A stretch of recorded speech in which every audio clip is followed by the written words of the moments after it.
दोस्तों, पूरी दुनिया कोरोना वायरस के दौर में जी रही है। पूरी लाइफस्टाइल बदल चुकी है और हम घरों में कैद हैं। जीवन की रफ्तार मंदी पड़ चुकी है, लेकिन इस बुरे दौर के बीच हमें एक पॉजिटिव चीज दिख रही है और वो है प्रकृति।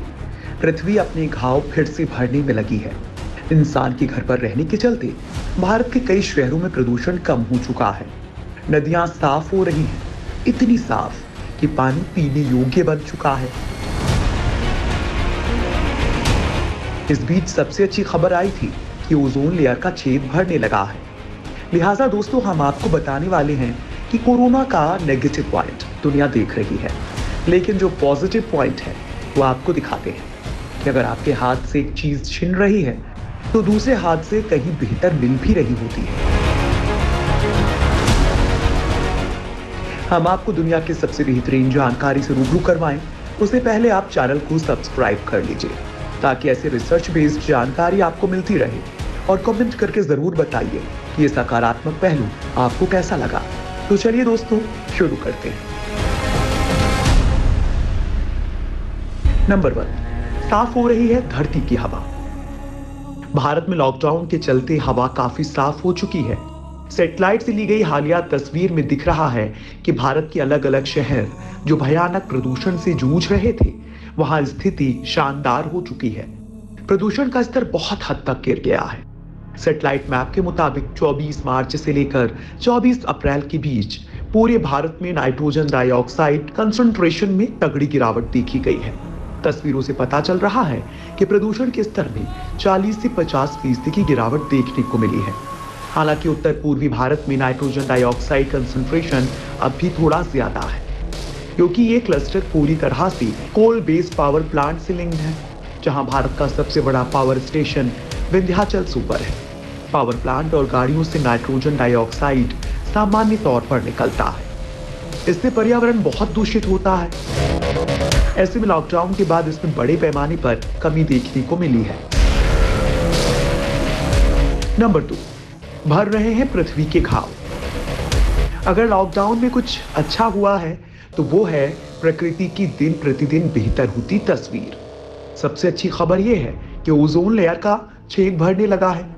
इस बात की पुष्टि करते हुए साइंटिस्ट ने बताया कि आर्कटिक पर 1 मिलियन वर्ग किलोमीटर चौड़ा छेद अब बंद हो गया है। सबके लिए हैरानी वाली बात है ये, क्योंकि बचपन से लेकर अब तक इस ओजोन के बारे में हमेशा चिंता वाली बातें ही सुनते आ रहे हैं। बस पहली बार अच्छी खबर सुनने को मिली है। धरती की इस गंभीर समस्या का इस तरह से खत्म होना एक बड़ी उपलब्धि से कम नहीं है। ओजोन लेयर में 1 मिलियन वर्ग किलोमीटर क्षेत्र में फैला हुआ एक दुर्लभ छेद था, जो इस महीने की शुरुआत में वैज्ञानिकों द्वारा खोजा गया था। छेद होने के पीछे नॉर्थ पोल पर कम तापमान को माना गया था। अगर ये छेद हवा की धाराओं के साथ साउथ की ओर बढ़ने में कामयाब होता तो इससे इंसानों को सीधा खतरा होता। कोपरनिकन एटमॉस्फेयर ऑब्जर्वेशन सर्विस ने जानकारी दी है कि उत्तरी ध्रुव में आर्कटिक के ऊपर जो अप्रत्याशित रूप से ओजोन छेद बना था, वो पूरी तरह से बंद हो गया है। इस छेद ने पिछले महीने बहुत बड़ा आकार ले लिया था। वैज्ञानिकों को आशंका थी कि ये छेद दक्षिणी गोलार्ध तक जा सकता है, लेकिन ऐसा नहीं हुआ। वैज्ञानिकों का मानना है कि कोरोना संकट के समय इस घटना का होना महज संयोग है। वैज्ञानिकों का मानना है कि इस छेद के बंद होने की वजह समतापमंडल का गर्म होना है। अप्रैल महीने से उत्तरी ध्रुव का तापमान बढ़ना शुरू हो जाता है। इस कारण आर्कटिक के ऊपर की समतापमंडल परत भी गर्म होने लगी और ओजोन परत में ओजोन की मात्रा बढ़ने लगी, यानी वो छेद बंद हो गया। पृथ्वी के वायुमंडल में क्षोभ मंडल और समताप मंडल के बीच 15 से 30 किलोमीटर में ओजोन की बहुतायत होती है, जिसे ओजोन परत कहते हैं। ये सूर्य से आने वाली हानिकारक अल्ट्रावायलेट किरणों को रोक देती है। ओजोन परत में छेद का मतलब उस क्षेत्र में ओजोन की मात्रा बहुत ही कम हो जाना होता है। आमतौर पर ओजोन परत में छेद का मतलब अंटार्कटिका के ऊपर वाले छेद को माना जाता है, जो दशकों से बड़ा होता जा रहा है। उसके बड़े होने के पीछे की वजह वायु प्रदूषण माना जाता है। कई वैज्ञानिकों को लग रहा है कि अंटार्कटिका के ऊपर ओजोन छेद के आकार में हाल में आई कमी का जिम्मेदार कोरोना संकट भी है, कोरोना संकट के दौरान हुए लॉकडाउन के कारण औद्योगिक गतिविधियां बंद होने से कम हुए प्रदूषण की इसमें भूमिका रही है। शायद लोग अंटार्कटिक के ऊपर ओजोन छेद के बंद होने का भी यही कारण मान रहे हैं। नंबर 3, वाह, साफ होता जा रहा है पानी। देश भर में लॉकडाउन की वजह से फैक्ट्रियां बंद हैं, कल कारखाने रुके हैं, यहाँ तक कि इंसान भी अपने घरों में सिमटा हुआ है। ऐसे समय में हमारी हवाएं शुद्ध हो रही हैं, नदियां साफ हो रही हैं, प्रदूषण कम हो रहा है। इस मौके का फायदा उठा रहे हैं पशु, पक्षी और जानवर। रिसर्च रिपोर्ट्स के मुताबिक दक्षिण एशिया की नदियों में मुश्किल से देखी जाने वाली डॉल्फिन, जिसे गंगेचिक डॉल्फिन भी कहते हैं, वो कोलकाता के घाटों पर दिखाई पड़ी है। डॉल्फिन शुद्ध जल में ही दिखती है। ऐसे पिछले कुछ वर्षों से नदियों का जो हाल हुआ है, उससे वो वहां दिखना बंद हो गई थी। अब ये एक अच्छा संकेत है कि डॉल्फिन घाटों में दिखाई दे रही हैं। पर्यावरणविदों के लिए भी ये आश्चर्य का विषय बना हुआ है। करीब 30 साल पहले तक गंगेचिक डॉल्फिन कोलकाता के अलग अलग घाटों पर आसानी से दिखाई पड़ती थी, लेकिन जैसे जैसे जल प्रदूषण बढ़ता गया, ये दिखाई देनी बंद हो गई। नंबर 4, नदियों के लिए वरदान बना लॉकडाउन। लॉकडाउन के कारण प्रकृति को लगातार फायदा हो रहा है। गंगा, यमुना, नर्मदा जैसी नदियों के पानी की गुणवत्ता में सुधार की तगड़ी रिपोर्ट है। हरिद्वार और ऋषिकेश में पानी में घुले डिसॉल्व्ड सॉलिड की मात्रा में 500% की कमी आई है। लिहाजा गंगा का पानी कई साल बाद पीने लायक हो चुका है। तो वहीं मटमैली नदी में तब्दील हो चुकी यमुना और नर्मदा का पानी भी बिल्कुल क्लियर हो चुका है। चूंकि जहरीला औद्योगिक कचरा भारत में नदियों के प्रमुख प्रदूषकों में से एक है और फिलहाल सारे कारखाने बंद हैं, लिहाजा इसका सकारात्मक असर नदियों पर पड़ा है। नदियों के पानी में 60% से ज्यादा का सुधार देखा जा रहा है। नर्मदा नदी के पानी में तो अब पशु पक्षी आजाद घूम रहे हैं। फिलहाल नर्मदा का 10 फीट की गहराई तक का पानी साफ दिख रहा है। पारदर्शिता बढ़ चुकी है। नर्मदा के पानी का TDS पहले 126 मिलीग्राम प्रति लीटर मापा गया था, जो अब 70 तक पहुंच चुका है। आपको बता दें कि मिनरल वाटर का TDS 55 से 60 मिलीग्राम प्रति लीटर रहता है। नंबर 5, नासा ने बताया साफ हुआ देश का आसमान।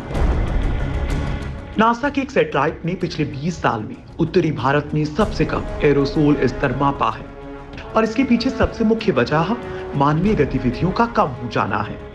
एरोसोल ऐसे बहुत छोटे सॉलिड और लिक्विड पार्टिकल्स होते हैं जो विजिबिलिटी कम करने के साथ इंसानों के फेफड़े और दिल को प्रभावित करता है।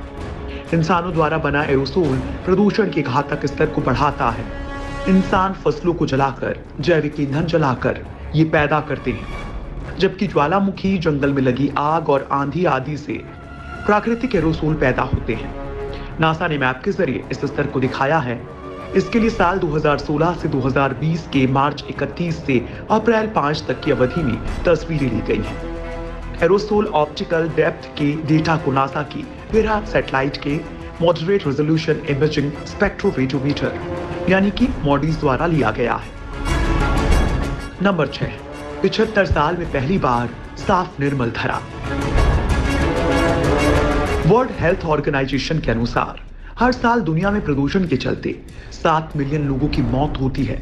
ऐसे में सिर्फ डेटा ही नहीं बल्कि आपकी आंखें भी साफ मौसम को देख सकती हैं। साफ नीला आसमान और साफ हवा प्रदूषण रहित तस्वीर दिखा रहा है।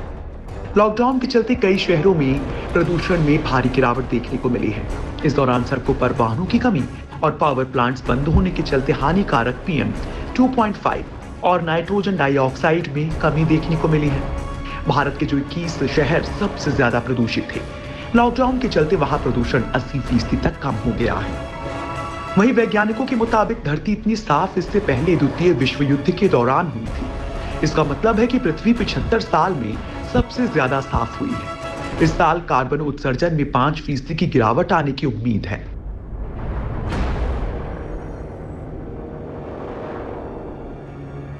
नंबर 7, मुंबई में दिखाई दिए हजारों फ्लैमिंगोस।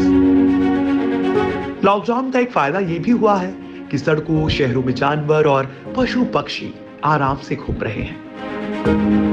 फिर चाहे वो साउथ अफ्रीका में जंगल से बाहर आराम करते सोते शेर हों या फिर मुंबई के बीच के पास दिखाई दी गई डॉल्फिनों। जानवरों का इंसान का यूं घर पर रहना काफी पसंद आ रहा है। दिल खुश करने वाली ऐसी ही एक तस्वीर आई है मुंबई से, जहां कई सारे फ्लेमिंगोज यानी कि राजहंस दिखाई दिए हैं। झुंड में खूबसूरत चित्र बना रहे ये फ्लेमिंगोज नवी मुंबई के पास देखे गए हैं। इस तस्वीर ने कई लोगों का दिन बना दिया। इंसान के अंदर रहने के 2 महीने के भीतर प्रकृति किस कदर अपना रूप दिखा रही है। किसी ने नहीं सोचा था कि लॉकडाउन प्रकृति के लिहाज से इतना अच्छा होगा।